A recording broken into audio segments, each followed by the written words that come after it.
Right Sagar. అయితే ఇరాన్ని పూర్తిగా షియా కోణంలోనే షియా సామాజిక వర్గ ఆలోచన దృక్పథాన్ని ప్రతిబింబించి ఒక దేశంగానే చూడాలా, భిన్నంగా చూడాలి? ఎందుకంటే ఇరాన్కి పూర్వం నాగరికత ఉంది, లేక కాదు 5,000 సంవత్సరాల నాగరికత. పర్షియన్ నాగరికత చాలా గొప్ప నాగరికత. అలాగని ఆ నాగరికతను వీళ్ళేమి డిస్మాంటిల్ కూడా చేయలే, అది ఉండనిచ్చారు. వీళ్ళు మత ఛాందస్వాదాన్ని ప్యారలల్గా పెంచుకుంటూ వెళ్ళారు. అసలు ఎలా చూడాలి దీన్ని? సో బేసికల్లీ మనం ఒకసారి back to basics or roots అని అంటే కనుక, ఇప్పుడు మనం ఇరాన్ గురించి మనం మాట్లాడుతున్నాం. ఇరాన్ అందరూ ఏం చెప్తున్నారంటే ఖమెనీ అనే వ్యక్తి ఉంటాడు, ఆ ఖమెనీ అనే వ్యక్తి తమ మత గురువులాగా భావిస్తారు. సో ఆయతుల్లా కాబట్టి ఆయన ఇరాన్ ఏదైతే ఆ సుప్రీం లీడర్ ఉన్నాడో అతన్ని చంపడం మీద షియాలు నిరసనలు తెలుపుతున్నారు భారతదేశంలో అండ్ పాకిస్తాన్లో, చాలా దేశాల్లో. ఈ నిరసనలు మనం కేవలం దీన్ని ఎలా చూస్తున్నామంటే ఇరాన్ ఇష్యూని షియా ముస్లిం ఇష్యూగా చూస్తున్నాం, రైట్? షియా ముస్లింకే పరిమితం కావాల్సిన అవసరం లేదు, అది కరెక్టే. షియా ముస్లింలకు సంబంధించినటువంటి వాళ్ళ జనాభా ఎక్కువ ఉంటుంది, అదంతా ఫైన్. బట్ దానికంటే కొంచెం వెనకాలకు వెళ్ళాలి. దానికి భారతదేశానికి సాంస్కృతికమైనటువంటి లింకులు ఉన్నాయి, దాన్ని మనం అర్థం చేసుకోవాలి. సో ఏన్షియంట్ సివిలైజేషన్ అది, మీరు అన్నాక అన్నట్టుగా. నిజానికి ఇరాన్కి సంబంధించి జొరాస్ట్రియనిజం అంటారు. జొరాస్ట్రియన్ అనే మాట ఎలా వచ్చింది అని అంటే, జరాతుస్త్రా అనేటువంటి ఒక వ్యక్తి తను ప్రతిపాదించినటువంటి ఒక ఆచారాన్ని బేస్ చేసుకుని ఒక మతం స్థాపించబడింది. అది జొరాస్ట్రియన్ మతంగా మారింది. ఆ జొరాస్ట్రియన్ మతము ఈ పర్టికులర్ ఇరాన్ ఏరియాలో ఉండేది. సో దాన్ని ఆ పర్టికులర్ రాజులు వాళ్ళందరూ పరిపాలిస్తూ వచ్చేవాళ్ళు. వాళ్ళ ఆరాధన కూడా మన వైదిక సంస్కృతికి లింక్ అయి ఉంటుంది భారతదేశానికి సంబంధించి. ముఖ్యంగా వాళ్ళు మిత్ర అనేది మనం వాడతాం జనరల్ గానే, మన కొన్ని పదాలు కూడా ఉన్నాయి. సో కొన్ని పదాలు కూడా ఉంటాయి, సంస్కృత పదాలు అండ్ జొరాస్ట్రియన్ భాషకు సంబంధించిన పదాల్లో మిత్ర అని అంటాము, వాళ్ళు మిత్ర అని అంటారు. సో అదేంటంటే సూర్యుడికి సంబంధించినటువంటి పాట. ఇప్పుడు మన వైదిక సంస్కృతిలో కూడా సూర్యుడిని మిత్రుడు అని అంటారు. సూర్యుడిని అగ్నిని రెండింటిని ఆరాధిస్తారు. ఇంకోటి ఏంటంటే సోమ అంటారు. సోమ అనేది మనం అంటాము, వాళ్ళు హోమ అంటారు. అదేంటంటే అది ఒక సీక్రెట్ రిచువల్ డ్రింక్ అని అర్థం. ఓకే. అండ్ ఇంకోవైపు యజ్ఞ అనేది మనం వాడతాము, యస్డా అంటారు వాళ్ళు. సేమ్ హోమం. ఓకే. ఇట్లా చాలా పదాలు ఉన్నాయి సంస్కృతానికి జొరాస్ట్రియన్కి. బట్ ఆ జొరాస్ట్రియన్ ఏమైందంటే ఇది 1500 BCE ఆ టైంలో, అంటే కామన్ ఎరాకి 1500 సంవత్సరాలకు పూర్వము ఆ టైంలో ఈ జొరాస్ట్రియన్ మతం ఇరాన్లో ఉండేది. యాక్చువల్లీ ఇరాన్ అనే మాట కూడా ఆర్యన్ నుంచి వచ్చిందని కూడా మాట అంటారు. ఆర్యన్ అనే పదమే ఇరాన్ గా మారిందని కూడా అంటారు. ఆర్యన్ అంటే శ్రేష్ఠుడు అని అర్థం. ఇప్పుడు మన భారతదేశంలో ఒక రాంగ్ నోషన్ ని క్రియేట్ చేశారు, ఆర్యన్ ఇన్వేజన్ థియరీ అని. ఆర్యులు ఎక్కడి నుంచో వచ్చి దండయాత్ర చేశారు, మన ద్రవిడుల మీద దాడి చేశారు, ఆర్యులకి ద్రవిడుకి యుద్ధం అని. అంత సీన్ లేదు, అదంతా రాంగ్ అని. రొమిల్లా థాపర్ అదంతా తప్పు అని ప్రూవ్ అయిపోయింది. శ్రీకాంత్ అళగిరి లాంటి వాళ్ళు, చాలా గొప్ప మంది ఆర్కియాలజిస్టులు, వాళ్ళందరూ దాన్ని పూర్తిగా డిస్మాంటిల్ చేశారు. అసలు ఆర్యన్ ఇన్వేషన్ థియరీ లేదని. నిజానికి చెప్పాలంటే భారత్ నుంచి అవుట్ ఆఫ్ ఇండియా థియరీ ఉంది, భారత్ నుంచి బయట దేశాలకు వెళ్ళిన థియరీ ఉంది, కానీ అక్కడ నుంచి వచ్చి ఇక్కడ దాడి చేశారనేది తప్పు అని చెప్పారు. ఆర్యన్ అనే శబ్దం అర్థం ఏంటంటే శ్రేష్ఠుడు అని అర్థం, అంతే. నిజానికి సంస్కృత పదం ప్రకారం అదేదో వేరే దేశానికి సంబంధించిన జాతికి సంబంధించిన వాచకం కాదు అని చెప్పారు. సో అక్కడ నుంచి ఆ పర్టికులర్ ఆర్యన్ అనే పదం నుంచి ఇరాన్ వచ్చిందని, అక్కడ వాళ్ళు సూర్యుని ఆరాధిస్తారు. నేను దుబాయ్ ఎక్స్పోకి వెళ్ళానండి మొన్న ఈ మధ్య, లాస్ట్ 2 years క్రితం పెట్టినప్పుడు. దుబాయ్ ఎక్స్పోలో ఇరాన్ పెవిలియన్కి వెళ్ళాం మేము. ఇరాన్ దేశానికి సంబంధించిన పెవిలియన్కి వెళ్తే వాళ్ళ రిచువల్స్, వాళ్ళకు ఉన్నటువంటి అక్కడ ఇప్పటికీ కూడా సన్ టెంపుల్స్ ఉన్నాయి కొన్ని. ఇరాన్లో ఇప్పటికీ ఫైర్ టెంపుల్స్ ఉంటాయి, వాళ్ళు అగ్నిని ఆరాధిస్తారు ఆ జొరాస్ట్రియన్స్ అప్పటి. అయితే 1500 BCE ఆ టైంలో వచ్చిన వాళ్ళ సంస్కృతి అది. ఆ తర్వాత కాలంలో 600 CE కామన్ ఎరా తర్వాత 600 ఆ టైంలో ఎప్పుడైతే మహమ్మద్ ప్రాఫెట్ చనిపోయారో, మహమ్మద్ ప్రాఫెట్ చనిపోయిన తర్వాత కొంతమంది అబూ బకర్ సహా మిగతా వాళ్ళందరూ కూడా అరబ్ ఎక్స్పాన్షనిజం అనేది చేశారు. ఇస్లామిక్ ఎక్స్పాన్షన్ జరిగింది, ఇస్లామిక్ ఇన్వేజన్ కూడా అంటారు దాన్ని. అప్పుడు ఏమైందంటే ఇస్లాం మతాన్ని వ్యాప్తి చేసే క్రమంలో ప్రాఫెట్ మరణం తర్వాత జరిగినటువంటి దాడుల్లో ఇరాన్ పైన కూడా దాడి చేశారు. ఇరాన్ పైన దాడి చేసినప్పుడు సెసేన్షియన్ అని అంటారు ఆ కింగ్డమ్ పేరు, దానిపైన దాడి చేయడంతో అప్పుడు అక్కడ నుంచి జొరాస్ట్రియన్స్ చాలా మంది 700 BCE ఆ టైం నుంచి మైగ్రేట్ అవ్వడం మొదలు పెట్టారు. కొంతమంది వెస్ట్కి వెళ్ళారు, కొంతమంది ఈస్ట్కి వచ్చారు. ఈస్ట్కి ఎలా వచ్చారంటే ఇప్పుడు మనం చెప్తున్నటువంటి హర్మూజ్ జలసంధి నుంచే, హర్మూజ్ స్ట్రెయిట్ నుంచే గుజరాత్కి వచ్చారు చాలా మంది.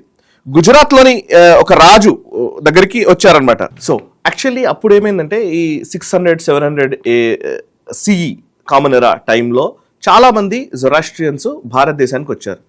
ఆ భారతదేశానికి వచ్చినటువంటి వాళ్ళు అప్పుడు ఒక స్టోరీ ఉంటుంది భారతదేశం. Why did they choose sir ఈ ఇటువైపు అంటే తీరం అంటే అప్పుడు ఏంటంటే అటువైపు కొంతమంది వెళ్ళారు, ఇటువైపు కొంతమంది వెళ్ళారు. ఇరాన్ మనకు చాలా ఇటువైపు రైట్ ఈస్ట్ సైడ్ వస్తే గుజరాత్ కి వచ్చేస్తారు, ముంద్రా నుంచి దగ్గరే కదా. సో ఈవెన్ ముంద్రాకి అరబ్ కంట్రీస్ కి ట్రేడ్ ఉండేది. మీరు ఇప్పుడు చూస్తే ఒమన్ రాజా కుటుంబాన్ని, నిజానికి అప్పుడు ఒమన్ లో కూడా ఇట్లాంటిది ఒకటి జరిగింది. సో గుజరాత్ కి సంబంధించిన వ్యాపారులు చాలా మంది ఒమన్ కి వెళ్ళేవాళ్ళు, ఒమన్ తో సత్సంబంధాలు ఉండేటి, ట్రేడ్ నిర్వహిస్తూ ఉండేవాళ్ళు. ట్రేడ్ టైంలో ఒకసారి ఒమన్ రాజు కుటుంబాన్ని అక్కడ ఒక ఇదేమిటి కూ అయిందనమాట, ఆర్మీ కూ చేస్తారు, ఆయన్ని దింపే ప్రయత్నం చేసినప్పుడు వీళ్ళు కాపాడారు. వీళ్ళు కాపాడిన దానికి వాళ్ళు కృతజ్ఞతగా తర్వాత మళ్ళీ ఆ ప్రతిష్టంభన పోయిన తర్వాత మళ్ళీ ఆయన రాజు అవుతాడు. రాజు అయిన తర్వాత ఆ పర్టికులర్ గుజరాతీ కుటుంబీకులకి అక్కడ వాళ్ళు పౌరసత్వం ఇస్తాడు, వాళ్ళకి ఇళ్ళు, వాళ్ళకి కావాల్సిన అన్ని ఇస్తాడు. అక్కడ గుడి ఉంటది, ఈ రోజుకి గుడి ఉంది అక్కడ. నేను మొన్న ఒమన్కి వెళ్ళినప్పుడు కూడా నేను వెళ్ళాను, మస్కట్ లో ఉంటుంది గుడి ఇప్పటికీ కంటిన్యూస్ అవుతోంది. అండ్ అక్కడ చాలా మందికి నిజానికి ఆ అరబ్ దేశాల్లో ఈజీగా పౌరసత్వం రాదు ఎవరికి. ఎవరైనా పోయి అక్కడ ఉన్నా గానీ, ఎన్ని సంవత్సరాలు ఉన్నా కానీ పౌరసత్వం ఇవ్వరు వాళ్ళు, సిటిజన్షిప్ అనేది ఉండదు, సిటిజన్షిప్ ఇవ్వడం అనేదే ఉండదు. అట్లాంటిది బయట దేశాల నుంచి వచ్చిన వాళ్ళకి సిటిజన్షిప్ ఇవ్వడము ఫస్ట్ మొదటి దశలో ఉన్నటువంటి వాళ్ళు ఇప్పటికీ ఉన్నారు అక్కడ. వాళ్ళ సముదాయాలు ఉంటాయి, వ్యాపార సముదాయాలు అవన్నీ ఉంటాయి. అట్లాగే సేమ్ ఇప్పుడు ఈ ఇరాన్ కి గుజరాతీలకి మధ్య ఒక వ్యాపార దృక్పథం ఉండేది. బట్ ఇరాన్ మీద ఇస్లామిక్ దండయాత్ర జరిగినప్పుడు జొరాస్ట్రియన్స్ చాలా మంది భారత్కి వచ్చారు, గుజరాత్కి వచ్చి ఇక్కడ వాళ్ళు ఉన్నప్పుడు అక్కడ ఒక రాజా ఉంటాడు, రాజా రాణా అని అంటారు ఆయన ఏం చేశాడంటే అడిగాడు అన్నమాట. ఆయన ఒక స్టోరీ కూడా బాగా పాపులర్ స్టోరీ. అది ఏమంటారంటే, ఆల్రెడీ ఒక కప్పులో పాలు పోసి, ఆ పాలు పూర్తిగా కప్పు నిండా పాలు పోసి ఉంచారు. సో భారతదేశం ఇలాగే ఉంది, మా రాజ్యంలో ప్లేస్ లేదు, మేము ఆల్రెడీ పాపులేషన్ చాలా ఎక్కువ ఉంది, మా దగ్గర జనాభా ఎక్కువ ఉంది, సో మీరు ఎక్కడ ఫిట్ అవుతారు దీంట్లో అని అడుగుతాడు. అడిగితే పార్సీలు ఇచ్చే సమాధానం ఏంటంటే, పక్కనున్న పంచదార తీసుకొని పంచదార దాంట్లో వేసి, ఈ పంచదారలా కరిగిపోతాం, మీ పాలలో కలిసిపోతాం అన్నారు. ఇది స్టోరీ, పార్సీల స్టోరీ. సో పార్సీలు అక్కడ నుంచి వచ్చి ఇక్కడ సెటిల్ అయిపోయి వాళ్ళు మన భారతీయ సమాజంలో మమేకమైపోయి కలిసిపోయారు. అండ్ స్వాతంత్ర పోరాటంలో కూడా ఉన్నారు కదా. మీరు పేర్లు తీసుకుంటే అసలు చాలా ఇంపార్టెంట్, భారతదేశపు గ్రోత్ స్టోరీలో కీలకమైనటువంటి టాటాస్, జంషెడ్ టాటా అక్కడ నుంచి వచ్చిన వాళ్ళే, రతన్ టాటా పూర్వీకులు వాళ్ళందరూ కూడా జొరాస్ట్రియన్సే వాళ్ళు. అండ్ మనం మాట్లాడుకుంటే ఈ భారతదేశానికి అద్భుతమైనటువంటి విజయాలు అందించినటువంటి వ్యక్తి, భారతదేశానికి ఇప్పటికీ ఇండియన్ ఆర్మ్డ్ ఫోర్సెస్ కి ఇద్దరే ఫీల్డ్ మార్షల్స్ ఉన్నారు, జనరల్ కరియప్ప ఒకరు, జనరల్ మానిక్ షా ఒకరు. మానిక్ షా జొరాస్ట్రియన్, వాళ్ళ పూర్వీకులంతా కూడా ఇరాన్ నుంచి వచ్చిన వాళ్ళే. అండ్ సినిమాలో అయితే బొమ్మన్ ఇరానీ, స్మృతి ఇరానీ, ఇట్లాంటి వాళ్ళందరూ ఉన్నారు. సో ఇరానీస్ చాలా మంది ఇక్కడికి వచ్చారు. సో వాళ్ళందరూ పార్సీలు ఈ దేశంలో, అంటే ఆ రోజుల్లో 5,000 నుంచి 10,000 మంది మైగ్రేట్ అయ్యారంట. సో వాళ్ళ కంటిన్యూ అవుతుంది, వాళ్ళ పరంపర కంటిన్యూ అవుతుంది. ఇవాళ 50,000 మంది, 1,00,000 మంది ఉంటారు కావచ్చు, నాకు తెలిసి తక్కువే ఉంటారు, డినామినేషన్ చాలా తక్కువే ఉంటారు. బట్ వాళ్ళు ఈ దేశంలో, ఈ దేశపు ఎదుగుదలలో, ఈ గ్రోత్ స్టోరీలో భాగమైపోయారు. అండ్ ఏ రోజు కూడా మీరు అబ్జర్వ్ చేస్తే దెర్ ఇస్ నో, వాళ్ళ నుంచి డిస్ప్యూట్స్ ఉండవు, ఎప్పుడు ఉండదు. మీరు అబ్జర్వ్ చేస్తే ఏ డిస్ప్యూట్ కనిపించదు. బట్ ఇప్పుడు మనం మాట్లాడుతున్నది ఏంటి, ఓన్లీ కేవలం షియా గురించి మాట్లాడుతున్నాం. బట్ మరి ఆ పారసీల గురించి కూడా మాట్లాడాలి కదా, వాళ్ళకి జరిగిన అన్యాయం గురించి కూడా. అందుకోసం మనం ఈ స్టోరీ పిక్ చేసింది యాక్చువల్లీ. సో మన నిజంగా అక్కడ నుంచి వచ్చినటువంటి వాళ్ళ విషయంలో కూడా మన ప్రస్తావన ఉండాలి కదా. సో వాళ్ళు ఎలా ఉన్నారు అంటే, ఇప్పుడు వాళ్ళ గురించి చూస్తే, వాళ్ళు అక్కడ జొరాస్ట్రియన్ మతానికి మీద దాడి జరిగినప్పుడు జిజియా ట్యాక్స్ కట్టారు వాళ్ళు, సేమ్ భారత్ లాగానే. ఇక్కడ కూడా మన దగ్గర మొఘల్స్ ఇన్వేషన్ జరిగినప్పుడు జిజియా కట్టాల్సి వచ్చింది. అండ్ ఆ తర్వాత వాళ్ళు ఇక్కడికి వచ్చిన తర్వాత గుజరాత్ లో ఉన్నప్పుడు కూడా భారతదేశాన్ని ఇస్లామిక్ ఇన్వేషన్ జరిగింది, ఇక్కడ కూడా ఇస్లామిక్ దాడులు జరిగిన తర్వాత వాళ్ళని మళ్ళీ అక్కడ ఇబ్బంది పెట్టే ప్రయత్నం చేస్తున్నప్పుడు గుజరాత్ లో వాళ్ళు అంటే అగ్నిని ఆరాధిస్తారు కాబట్టి ఇరాన్ నుంచి అగ్నిని తీసుకొని ఇక్కడికి వచ్చారు, ఇక్కడ ఆరాధిస్తున్నారు. ఇప్పటికీ గుజరాత్ లో ఒక వాళ్ళ టెంపుల్ ఉంటది ఒకటి, సో వాళ్ళు ఆరాధిస్తూ ఉంటారు. ఈ ఇస్లామిక్ దాడులు జరిగిన తర్వాత ఆ అగ్నిని బయటకు తీసుకెళ్లి తిప్పి సంవత్సరాల తరబడి అక్కడ ఇక్కడ ఉండి ఆ అగ్నిని కాపాడుతూ వచ్చారు. ఇప్పుడు ఆ అగ్ని ఈ రోజు కూడా గుజరాత్ లో ఉంది. Even we have Zoroastrian club కదండి ఇక్కడ హైదరాబాద్, జొరాస్ట్రియన్ క్లబ్ ఉంది, చాలా ఉన్నాయి. అంటే మన పార్సీలకు సంబంధించినటువంటి అంశాలు కోకోలలో స్టోరీస్ చెప్పుకుంటూ పోతే చాలా గొప్పగా ఉంటాయి. ఎందుకంటే స్వాతంత్రోద్యమంలో పనిచేశారు, ఇండియన్ ఆర్మ్డ్ ఫోర్సెస్ లో పనిచేశారు, అండ్ బిజినెస్ లో ఉన్నారు, ఓకే, అండ్ ఇంకా అనేక రకాలుగా పొలిటికల్ లీడర్షిప్ లో ఉన్నారు. సో వాళ్ళెవరు కూడా అంటే మేము సపరేట్, మాది వేరే దేశమనో, మాకు వేరే సంబంధం లేదనో, లేకపోతే ఇంకో దేశపు ఇంట్రెస్ట్లని కాపాడాలనో ఆలోచించరు. వాళ్ళు భారతీయులుగానే బిహేవ్ చేస్తారు. ఇందాక చెప్పినట్టుగా పాలల్లో పంచదార లాగా కలిసిపోయినటువంటి సంస్కృతి జొరాస్ట్రియన్ సంస్కృతి. డెఫినెట్లీ వాళ్ళందరికీ ఇక్కడ ఈ భారతదేశ గ్రోత్ స్టోరీలో ఉన్నటువంటి వాళ్ళ గురించి ప్రస్తావన చేయాలి. మనం షియా సున్నీ గురించి మాట్లాడుతున్నాం కానీ రైట్ కరెక్టే, షియా సున్నీ గొడవ ఒకవైపు అదంతా ఉంది, దాన్ని కూడా మనం యాక్సెప్ట్ చేయాల్సింది. ఈవెన్ షియాలు కూడా అలాగే ఉంటారు. ఇక్కడ ఉన్నటువంటి ముస్లిమ్స్ చాలా మంది భారతదేశం గ్రోత్ స్టోరీలో ఇన్వాల్వ్ అయిన వాళ్ళే, అదంతా అసోసియేట్స్ ఉన్నారు. బట్ నా దృష్టి ఏంటంటే, నేను చెప్పాలనుకున్నది ఏంటంటే, మనం ఇతర దేశాలని దేశాల కోణంలోనే చూడాలా లేదా మతాల కోణంలో చూడాలనేది క్లారిటీ రావాలి. ఓకే, సో మతాల కోణంలో చూడాలంటే నిజంగానే ఆ దేశాల్లో ఉన్నటువంటి మతాన్ని బేస్ చేసుకునే మనం ఈ దేశంలో ఆలోచించాలి అని అంటే, ఆ దేశాలు ఆల్రెడీ మతాన్ని కలిగి ఉన్నాయి, అక్కడ మెజారిటేరియనిజం ఉంది, అక్కడ నిజానికి ఆ ఇస్లామిక్ దేశాలుగానే అవి పరిగణించబడుతున్నాయి లిటరల్లీ. ఇప్పుడు మనం ఫర్ ఎగ్జాంపుల్ చూడండి, బంగ్లాదేశ్లో ఉన్నటువంటి హిందువుల గురించి మాట్లాడామనుకోండి. బంగ్లాదేశ్లో హిందువుల గురించి మాట్లాడితే భారత ప్రభుత్వపు స్టాండ్ జియోగ్రఫికల్ లైన్స్లోనే చూస్తుంది.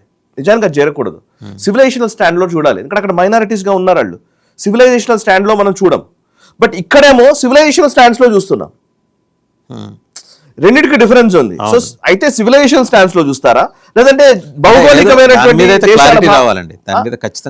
ఎగ్జాక్ట్లీ అది చాలా ఇంపార్టెంట్ ఆస్పెక్ట్. అందుకే నేను ఇప్పుడు టచ్ చేసింది కూడా అదే. ఇది మనం భౌగోళిక కోణంలోనే చూడాలా లేకపోతే నిజంగా సివిలైజేషన్ ఆస్పెక్ట్స్ లో చూడాలా అనే దృక్పథంలోకి భారత ప్రభుత్వం వెళ్లాల్సిన సందర్భం ఇది. ఎలాగో ఇప్పుడు రాస్తున్నారు కదా, నేషనల్ ఎడ్యుకేషన్ పాలసీ రాస్తున్నారు, దాంట్లో ఇవన్నీ చర్చ జరగాలి.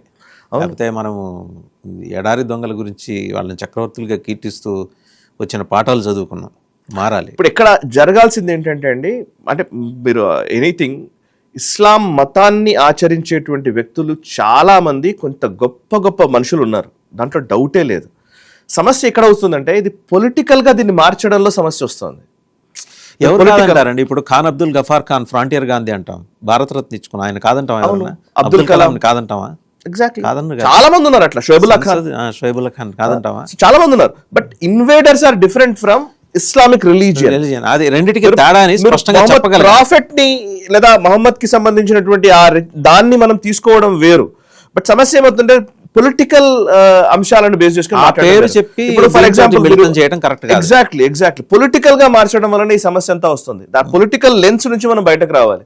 ఇరాన్ లో జరిగిన దాడి, ఇరాన్ కి ఇజ్రాయెల్ కి అమెరికాకి ఉన్నటువంటి ఒక భౌగోళిక ఆయిల్ ట్రేడ్ వాళ్ళకి సంబంధించిన డిప్లొమాటిక్ లెవెల్స్ లో జరిగిన దాడి, దాన్ని మత కోణంలో మనం ఇక్కడ మనం భావన బిజినెస్ వ్యవహారం అండి.